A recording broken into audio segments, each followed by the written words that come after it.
Lieutenant Jack Hayes stared out the viewport of the Terran Defense Force shuttle as it approached the massive Galactic Council station. The enormous structure gleamed against the backdrop of stars, its crystalline spires and circular platforms representing the pinnacle of cooperative engineering among the galaxy's 217 known intelligent species. Despite the breathtaking view, Jack could not enjoy it. His mission was too important, and failure was not an option. Approaching Docking Bay 7, announced the pilot, a young woman named Kelly Martinez. "We'll be touching down in 5 minutes, Lieutenant." Jack nodded, straightening his dark blue uniform. "Any update on Ambassador Eastwood's status?" Kelly checked her console. "Still in temporary holding, sir. The Zexians are pushing for immediate transfer to their custody." Jack felt his stomach tighten. Clint Eastwood, the legendary actor turned Earth's cultural ambassador to the Galactic Council, had been his childhood hero. Now, at 94 years old but still sharp as ever thanks to modern medical advances, Eastwood was in serious trouble. During his first official meeting with the Zexian delegation, he had spoken during their sacred 2 minutes of silence, not realizing that the ceremonial period had begun. To humans, it seemed like a minor mistake. To the squid-like Zexians, it was an unforgivable offense. The shuttle docked with a gentle bump. Jack grabbed his datapad and stepped into the station's artificial gravity. Admiral Susan Miller was waiting for him, her face tight with concern. "Lieutenant Hayes, glad you made it. The situation is worse than we thought." Jack fell into step beside her as they walked briskly through the gleaming corridor. "How bad is it, Admiral?" "The Zexians have assigned Prosecutor Zilvaxar to the case. He's never lost against a non-Zexian defendant." Jack frowned. "What about our side? Who's representing Earth?" Admiral Miller stopped at a security checkpoint, placing her palm on a scanner. "That's the other problem. The Galactic Council appointed Special Prosecutor Pam Bondi to lead the case." "Bondi? The former Attorney General from Florida?" Jack was confused. "But she has no experience with alien legal systems." "Exactly. She was just appointed last month as part of Earth's new legal team here. This is her first major case, and she's going against the Zexians' top prosecutor." The security door slid open and they continued down a narrower hallway. "But there's more. Initial reports suggest she's taking an unusually aggressive stance against Eastwood." Jack stopped walking. "Against? She's supposed to be defending him, right?" Admiral Miller shook her head. "No, the galactic legal system doesn't work that way. She represents the Galactic Council's interests, not Earth's. But normally, human prosecutors go easy on human defendants. Bondi is pushing for maximum penalties." They reached another door, marked Legal Strategy Room 12. Inside, a woman with short gray hair was studying multiple floating holographic displays showing Zexian legal texts. "Catherine Ward," Admiral Miller said. "Earth's best xenolegal defense attorney. She'll be defending Ambassador Eastwood." Catherine turned and offered a firm handshake. "Lieutenant Hayes, I've heard good things about your diplomatic skills. We're going to need them." Jack looked at the complex legal texts floating in the air. "How bad is it?" Catherine gestured to one display. "The Zexians consider speaking during ceremonial silence equivalent to a physical assault. The minimum punishment is 5 years in a Zexian detention facility." Jack had heard stories about those facilities. No human had ever served a full sentence in one and returned mentally intact. "There has to be a loophole, something we can use," Jack said, scanning the texts. "I'm working on it," Catherine replied. "But there's another complication. Judge Zorax has been assigned to the case." Admiral Miller cursed under her breath. Jack had heard of Zorax, a being composed entirely of crystalline energy who had existed for over 1,000 years. He was known for his strict interpretation of galactic law and had ruled against humans in most cases that came before him. "When can I see Ambassador Eastwood?" Jack asked. "Now, actually," Catherine said. "We have 20 minutes before the preliminary hearing." They made their way to the detention area, passing various alien species in the corridors. Some looked at the humans with what Jack interpreted as sympathy, others with clear disdain. Earth was still new to the galactic community, having been invited to join only 30 years ago. Many older species viewed humans as unpredictable upstarts. In the Idasindios detention area, Clint Eastwood sat calmly on a bench in a cell with transparent walls. Despite his age and the serious situation, he maintained the same composed demeanor that had made him famous in countless films. When he saw the group approaching, he stood up straight. "Admiral, Lieutenant." He nodded to each of them. "Nice of you to visit." The cell barrier dissolved, allowing them to enter. Jack was immediately struck by how Eastwood seemed completely unafraid. "Ambassador, we're working on your defense," Catherine explained, introducing herself. "The preliminary hearing starts soon." Eastwood nodded. "I appreciate that. But let me be clear. I won't do anything that harms Earth's standing in the Council. If I need to take the punishment to maintain diplomatic relations, that's what I'll see you." To Admiral Miller shook her head. "That's not an option, Ambassador. A Zexian detention facility would kill you." "Maybe," Eastwood said with his characteristic slight squint. "But I've faced tough situations before." Jack's communicator beeped. "We need to go. The hearing is starting early." They escorted Eastwood to Courtroom 3, an immense circular chamber, designed to accommodate beings of all sizes. The public gallery was full of representatives from dozens of species, all curious about the high-profile case. At the front of the room, a floating crystal the size of a human torso pulsed with blue-white light. Judge Zorax had taken his position. Beside him, a tall, purple-skinned Zexian with 7 tentacles arranged in formal court positions stood ready. This must be Prosecutor Zil Vaxar. And then Jack saw her, Pam Bondi, dressed in the formal black and silver robes of a special prosecutor. She didn't look at the Earth delegation as they entered. "All rise for the preliminary hearing of Galactic Council versus Earth Ambassador Clint Eastwood," announced a court official. Judge Zorax's telepathic voice resonated through the chamber. "This court will determine if Ambassador Eastwood shall be remanded to Zexian custody, pending trial for the crime of sacred silence violation." Jack watched nervously as Bondi stepped forward. Whatever she said next could determine Eastwood's fate and potentially humanity's standing in the galactic community. Pam Bondi moved toward the center of the courtroom with confidence. Jack noticed she seemed completely at ease in the alien surroundings, unlike most humans who visited the Galactic Council station for the first time. She bowed slightly to Judge Zorax, her movements precise and practiced. "Your Honor," she began, her voice clear and strong. "The facts in this case are not in dispute. Ambassador Eastwood did speak during the sacred silence of the Zexian delegation. This is a direct violation of Galactic Code 7329, Section B, regarding respect for cultural ceremonies of council members." The judge's crystalline form pulsed brighter. "And what does the special prosecutor recommend?" Bondi's next word sent a shock through the Earth delegation. "The prosecution requests immediate transfer of the defendant to Zexian custody pending trial. Ambassador Eastwood represents a continuing risk to Zexian cultural integrity, if allowed to remain in neutral detention." Jack looked at Admiral Miller in alarm. This was worse than they had expected. Catherine Ward was already on her feet. "Objection, Your Honor. There is no precedent for such a request in a first-time offense of this nature." Judge Zorax turned his crystalline body toward Catherine. "On what grounds do you base this objection, Defender Ward?" Catherine stepped forward. "In the case of minor diplomatic infractions, Galactic Code clearly states that first-time offenders are to remain in neutral custody unless they pose a genuine security threat. Ambassador Eastwood is a 94-year-old human with no history of aggressive behavior toward any species." The Zexian prosecutor, Zil Vaxar, extended 2 of his tentacles in the formal gesture of disagreement. "Your Honor, the sacred silence is not minor to our people. It is the cornerstone of our cultural identity. To speak during silence is to commit violence against our collective consciousness." Jack saw Eastwood watching the proceedings calmly, his weathered face revealing nothing of his thoughts. The old actor seemed almost detached from the situation, as if observing a scene from one of his films rather than facing potential imprisonment.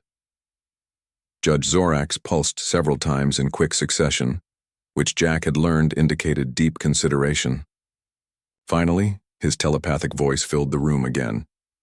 "The court finds merit in both arguments.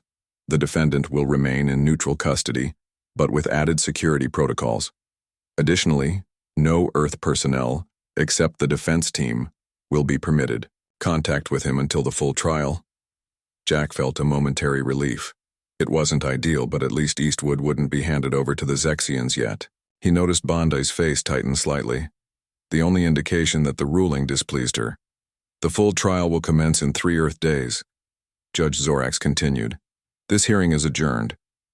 As they left the courtroom, Admiral Miller pulled Jack aside. Lieutenant, I'm modifying your orders. I want you to find out what's going on with Bondi. Her behavior is inconsistent with her mission briefing. Yes, Admiral. Any suggestions where to start? Dr. Alan Peterson is on the station. He's our best xenoanthropologist and has studied Zexian culture extensively. Start with him, then see if you can track Bondi's movements on the station. Catherine approached them, looking concerned. We need to talk strategy. That was just the opening move, and they're playing to win. They gathered in a secure conference room provided for the Earth delegation. Catherine activated a privacy field that would prevent eavesdropping, even by the most advanced Galactic Council technology. The Zexians have never lost a prosecution, Catherine explained, pulling up case histories on the room's holographic display. And Judge Zorax has ruled against humans in 87% of cases that have come before him. Those aren't good odds, Jack observed. No, they're not, Catherine agreed. But there's something else that concerns me. Bondi's approach. She's using Zexian legal maneuvers that most human prosecutors wouldn't know. Admiral Miller frowned. How is that possible? She's only been here a month. Exactly, Catherine said. Even I don't know some of the precedents she cited, and I've been practicing xenolaw for 15 years. Jack studied the case files. What's our best defense strategy? Catherine gestured to a section of Zexian law displayed in front of them. I think we need to focus on intent. Eastwood didn't know the silence had begun. In some previous cases, lack of intent has resulted in reduced sentences. Reduced from what to what? Jack asked. Catherine's expression grew serious. From death to life imprisonment. A heavy silence fell over the room. Finally, Admiral Miller spoke. That's not acceptable. We need a better option. I agree, Catherine said. That's why I've arranged for you to meet with Dr. Peterson. If there's a cultural angle we can use, he'll know it. Jack found Dr. Alan Peterson in the station's xenobiology lab, studying a living sample of Zexian tissue. The scientist was a small man with thick glasses and nervous energy. Lieutenant Hayes, Peterson greeted him. I've been expecting you. Terrible business with Ambassador Eastwood. Dr. Peterson, what can you tell me about Zexian silence that might help us? Peterson put down his instruments. Well, it's fundamental to their species. You see, Zexians evolved in deep ocean trenches. On their homeworld, they developed a form of telepathic communication that works best in complete silence. When they speak verbally, as they do with other species, they're actually suppressing their natural telepathic state. And the sacred silence? It's a return to their natural state. A moment when they connect telepathically with their ancestors. Speaking during that time is like, well, imagine someone screaming through a megaphone while you're trying to hear a whispered message from your dead grandmother. Jack winced. That bad? Worse, actually. But there might be something useful in their historical records. The first contact scenario with the Droxian species involved a similar incident. Let me pull up the files. As Peterson searched his database, Jack received an alert on his communicator. One of his contacts in station security had sent him something interesting. Footage of Pam Bondi entering a restricted area of the station normally reserved for Zexian diplomatic personnel. Dr. Peterson, I need to follow up on something. Can you send anything relevant you find to my datapad? Of course, Lieutenant, I'll keep digging. Jack made his way through the crowded corridors of the station toward the restricted area shown in the security footage. He couldn't directly access it without proper clearance, but he could monitor the entry point. After an hour of patient waiting, his vigilance was rewarded. Pam Bondi emerged from the restricted zone, accompanied by a Zexian wearing the distinctive purple and gold robes of their religious order. They spoke briefly, then parted ways. Jack noticed something he hadn't seen before, a small pendant hanging from Bondi's neck, partially hidden by her collar. It matched the style worn by the Zexian. Jack quickly captured an image with his datapad and sent it to Dr. Peterson with a question. "Recognize this symbol?" The reply came back almost instantly. "Urgent. Meet me in Lab 7. This changes everything." Jack hurried through the station corridors to Lab 7. The usual bustle of alien diplomats and staff seemed distant now as his mind raced with possibilities. When he arrived, Dr. Peterson was pacing nervously in front of a large display showing the image Jack had sent. "Lieutenant, this is very troubling," Peterson said, pointing to the pendant. "This symbol belongs to the Order of Zexian Truth. It's not something they give to outsiders. Ever."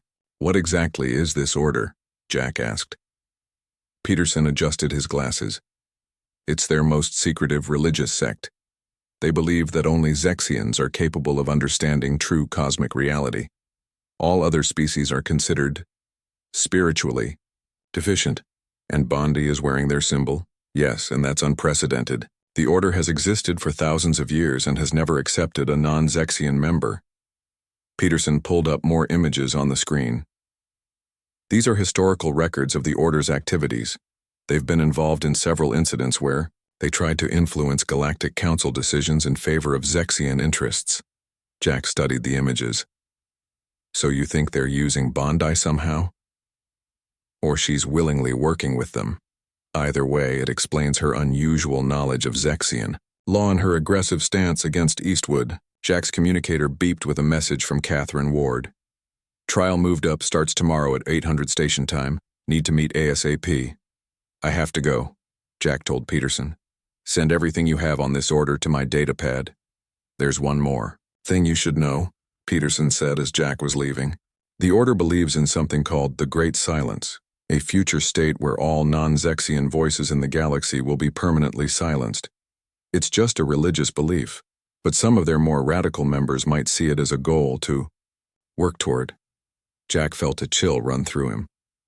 "Thanks, Doctor. This could be bigger than one trial." He rushed to meet Catherine in the defense preparation room. Admiral Miller was already there, looking grim. "They're accelerating the schedule," Catherine explained without preamble. "It's a classic Zexian legal tactic.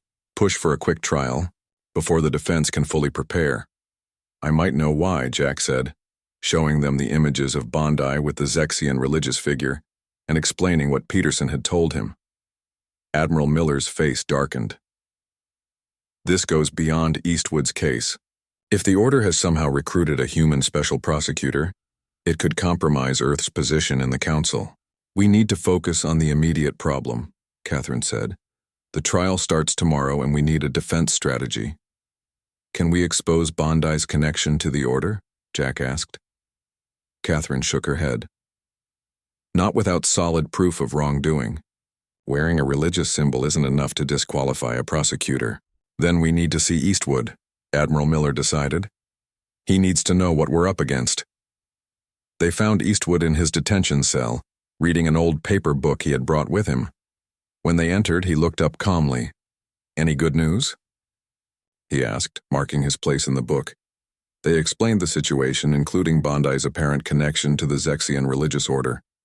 Eastwood listened without interruption, his face giving away nothing. When they finished, he simply asked, "What do you need me to do?" "We need to prepare you for questioning," Catherine said. "The Zexian prosecutor will try to trap you into admitting you knew about the sacred silence before you spoke." "Did I?" Eastwood asked. "According to the briefing materials you received before the meeting, yes," Catherine admitted. "It was mentioned on page 47 of the cultural briefing document." Eastwood nodded slowly. "Then I won't lie about it.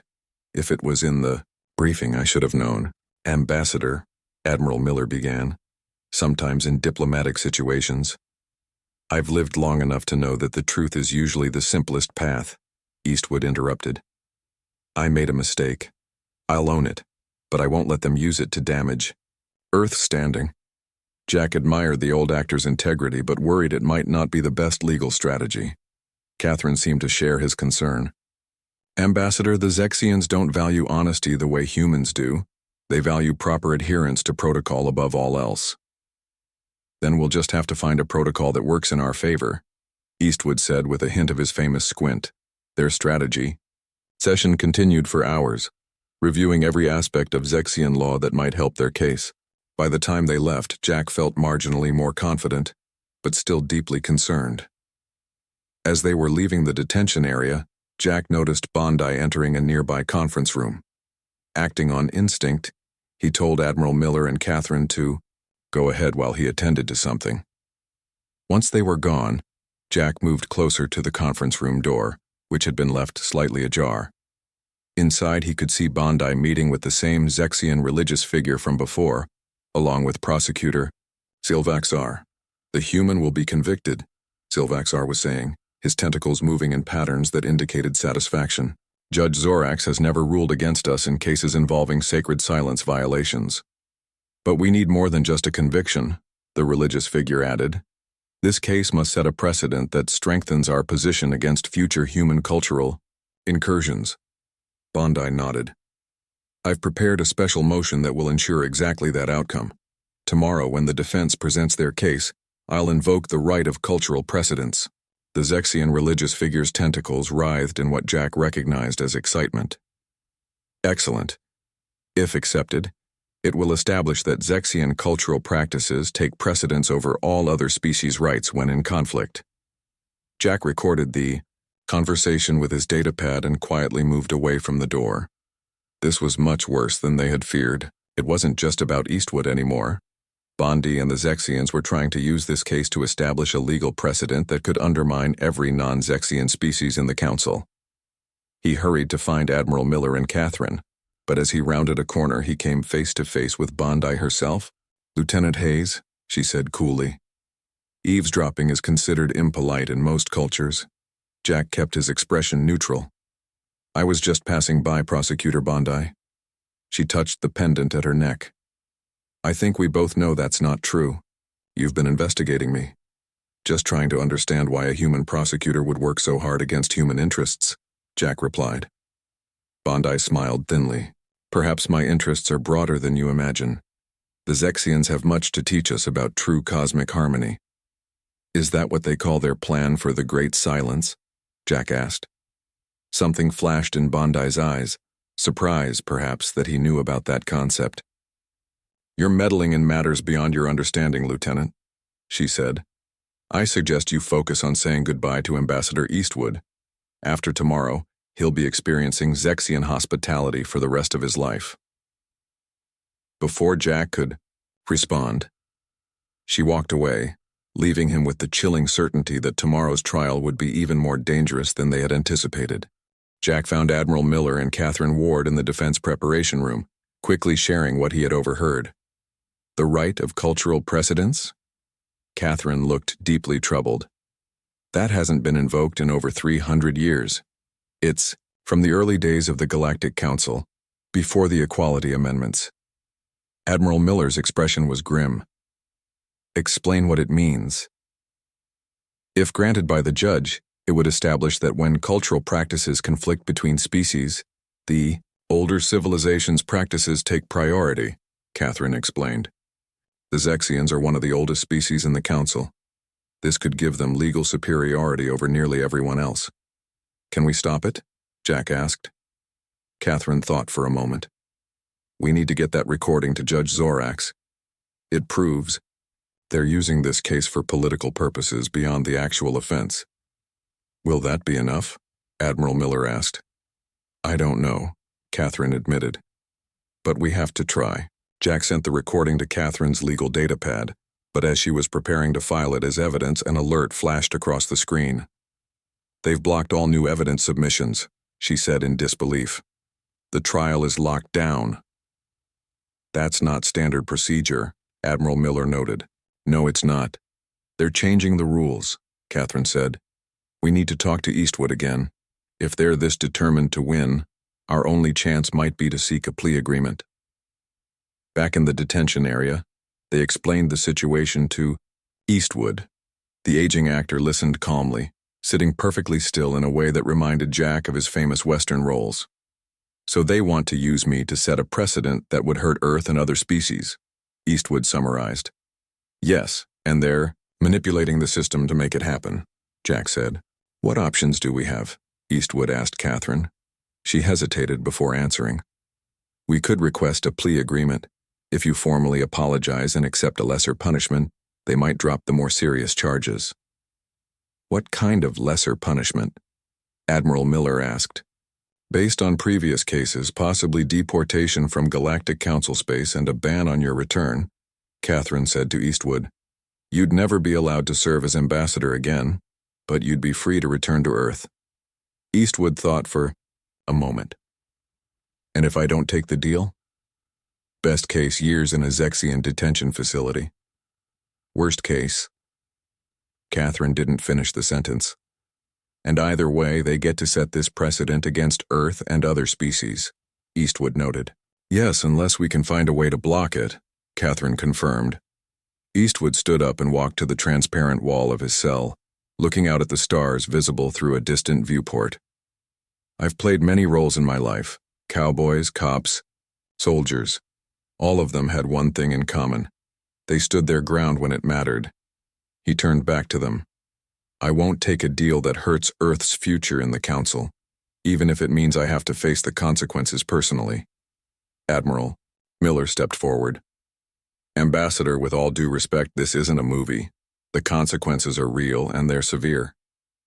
I'm aware of that, Admiral, Eastwood replied with a slight edge to his voice. I'm also aware that I've lived a full life.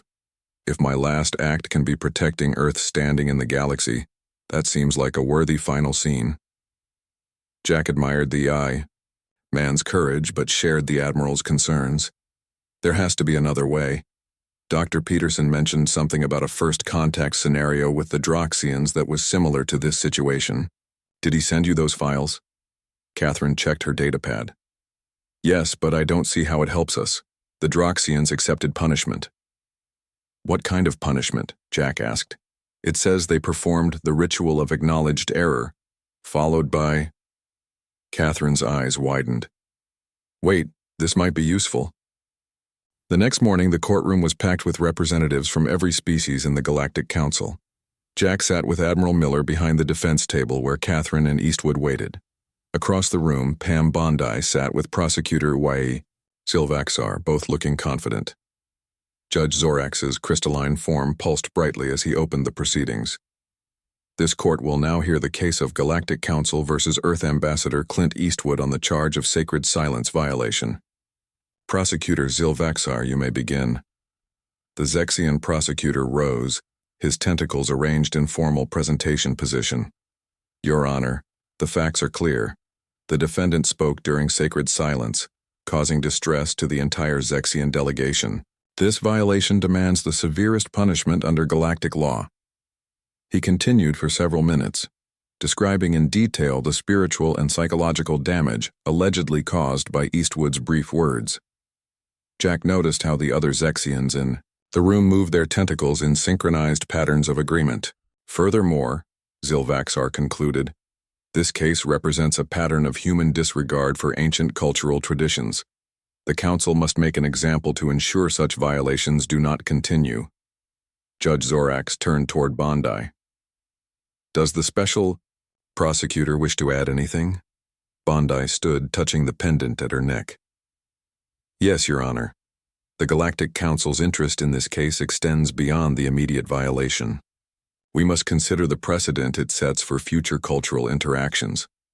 She was setting up for the right of cultural precedence, Jack realized. Once she invoked it, the case would become about much more than Eastwood's mistake. Therefore, Bondi continued, I wish to invoke a special consideration. Before she could name it, Catherine was on her feet. Your Honor, before the prosecution continues, the defense requests the right to an alternative resolution procedure. Judge Zorax's crystalline form flickered with what Jack had learned was surprise. What procedure do you propose, Defender Ward?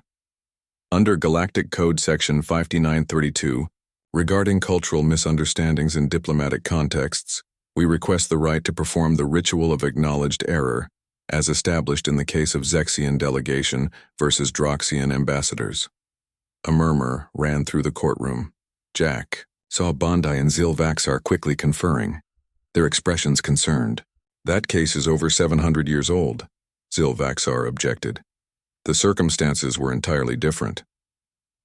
The circumstances were remarkably similar, Catherine countered. A diplomatic representative spoke during sacred silence due to cultural misunderstanding. The Zexian delegation accepted the ritual as sufficient redress. Judge Zorax pulsed rapidly, consulting historical records only he could see. The precedent does exist, he acknowledged. Special Prosecutor Bondi, do you have an objection to this procedure? Bondi looked briefly thrown off balance. This clearly wasn't in her plan. Your Honor, the ritual is outdated and insufficient for the severity of this offense. Yet your own legal traditions hold that established rituals cannot be dismissed as outdated, Catherine pointed out. That is a core principle of Zexian legal philosophy. Jack watched as Judge Zorax considered this point. The judge's crystalline structure changed colors several times, indicating deep deliberation. The court will allow the ritual of acknowledged error as an alternative resolution, Judge Zorax finally declared. It will be performed tomorrow at the beginning of the Zexians' traditional prayer cycle. If performed correctly, all charges will be dismissed. Bondi looked stunned. Your Honor, the Special Prosecutor's Office objects to this ruling. Objection noted but overruled, Judge Zorax replied. The precedent is clear. As the court adjourned, Jack noticed the furious expressions on the faces of Bondi and the Zexian delegation. They had been outmaneuvered, but Jack suspected they wouldn't give up so easily. What exactly is this ritual? He asked Catherine as they left the courtroom. I'm not entirely sure, she admitted. The description in the historical record is incomplete. Dr. Peterson is researching it now. Let's hope he finds something useful, Jack said, because I don't think Bondi is done with her surprises yet. Jack found Dr. Peterson in his lab, surrounded by ancient texts and holograms showing Zexian historical records. Lieutenant, this ritual is fascinating, Peterson said without looking up. It hasn't been performed in centuries. What exactly does it involve? Jack asked, growing concerned by the scientist's excitement. Sometimes researchers forgot the practical implications of their discoveries. The person who committed the offense must stand before the offended Zexians and recite a specific acknowledgement of error, Peterson explained. Then they must remain completely silent for twice the length of time they spoke during the sacred silence. That seemed simple enough. What's the catch? Jack asked. Peterson looked up from his research. The ritual must be performed in the sacred chamber on the Zexian level of the station. No non-Zexian has been allowed there in over 300 years. Will they make an exception for the ritual? They must, according to their own legal traditions, Peterson said. But I'm concerned about Ambassador Eastwood's safety. The chamber is filled with a special atmosphere that helps Zexians connect telepathically. It's not toxic to humans, but it can cause disorientation and confusion. Jack thanked Peterson and hurried to share this information with the others. They found Admiral Miller and Catherine in a heated discussion with a station security officer. What's happening? Jack asked. They've moved Ambassador Eastwood, Admiral Miller said, her voice tight with anger. Supposedly for ritual preparation, but they didn't inform us first. Can they do that? Jack asked Catherine. Technically, yes.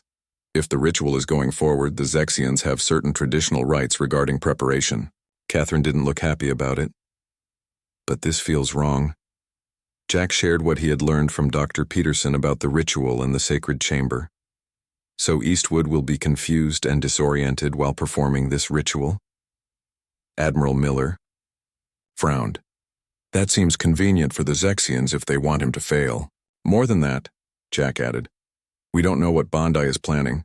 She looked too angry yesterday for someone who simply lost a legal maneuver. Catherine checked the time. The ritual is scheduled to begin in 3 hours.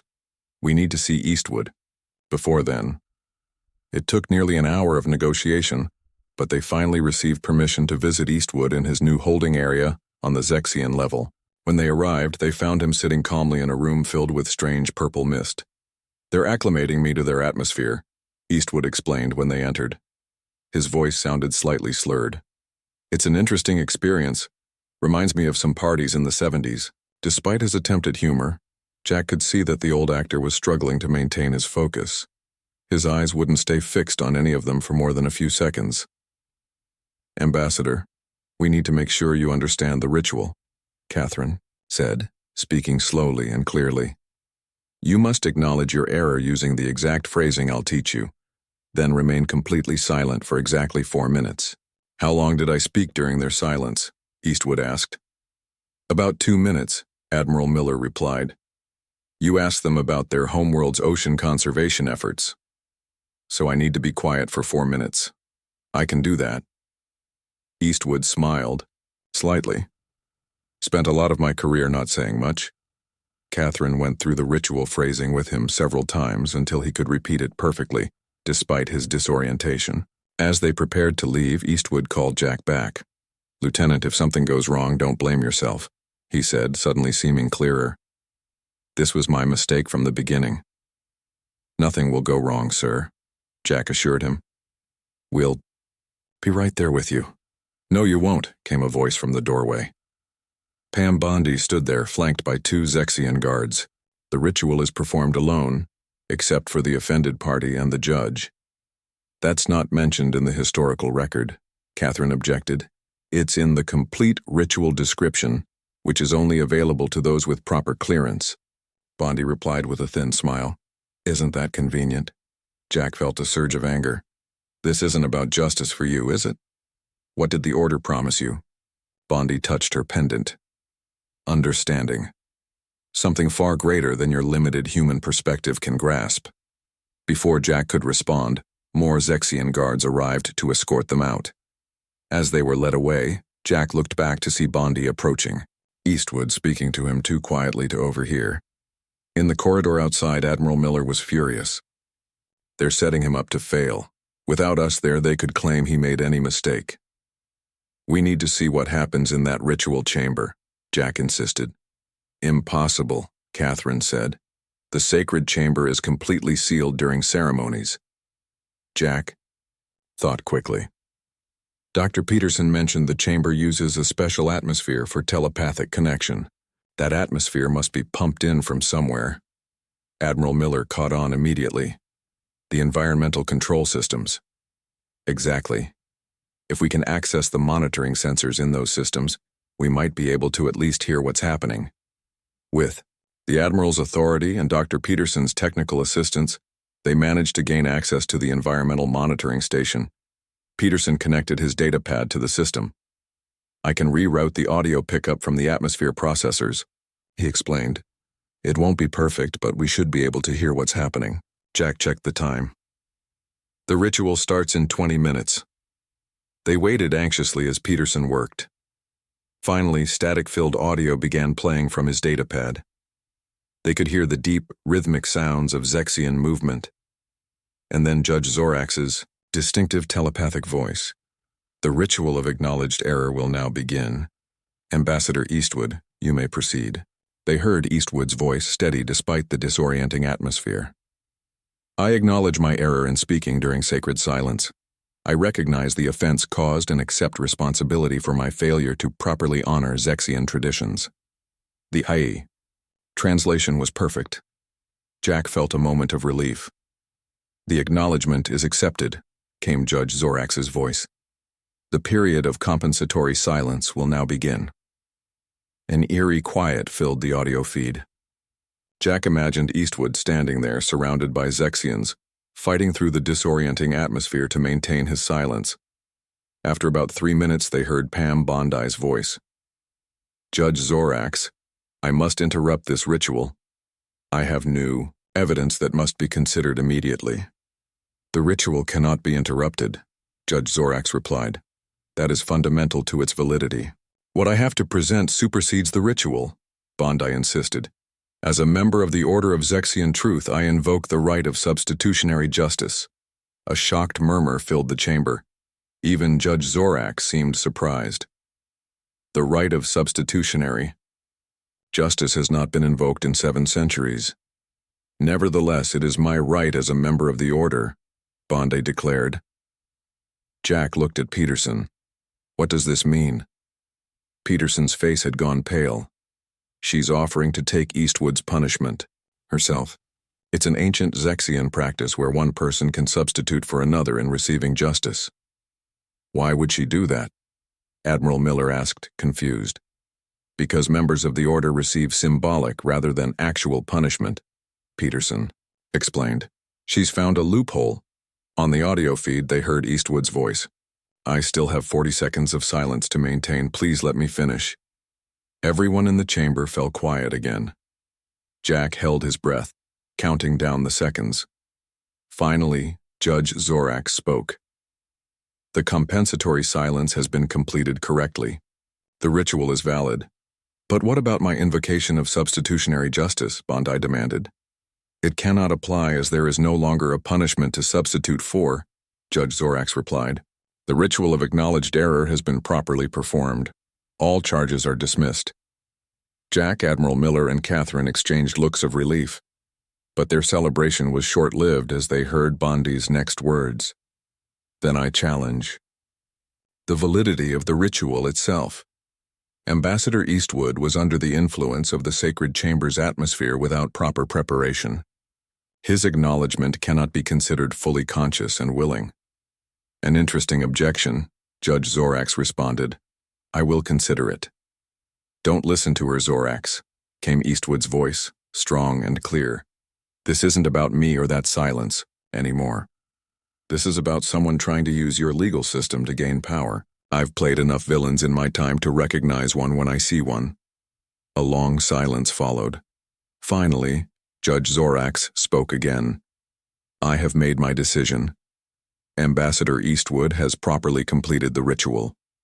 Furthermore, I find Special Prosecutor Bondi's membership in the Order of Zexian Truth while serving as a council prosecutor to be a conflict of interest. She is removed from her position, effective immediately. The audio feed erupted with voices, Bondi protesting, Zexians chattering in their native language, and above it all, Judge Zorak declaring the matter closed. 2 hours later, Clint Eastwood walked out of the sacred chamber looking tired but satisfied. Jack, Admiral Miller, and Catherine were waiting for him. Welcome back, Ambassador, Admiral Miller said with evident relief. Good to be back, Eastwood replied. Though I have to say this was one of my more challenging roles.